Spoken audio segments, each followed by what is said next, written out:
So step number one is, of course, determine your level. We could not emphasize more how important that is.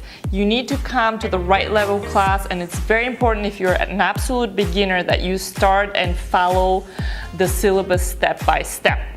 So on that page, when you scroll down, you will see the different levels that we have. So we have absolute beginner, we have beginner level 1, beginner level 2, and then we have intermediate 1 and intermediate 2 for both salsa on 1 and for bachata. So when you determine your level, if you're not sure, you can look at the moves that are listed on the syllabus under each level, and you can see if you are familiar with these moves, if you're comfortable with these moves, and that will help you determine your level.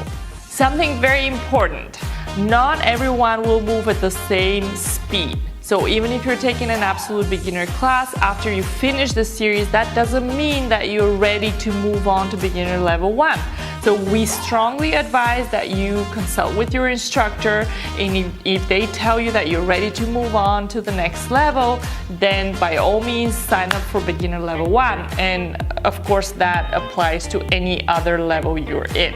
So make sure you have covered, you have drilled everything in the level that you're taking before you move on, because that foundation that you're learning in the beginner classes is going to open up a whole new world for you.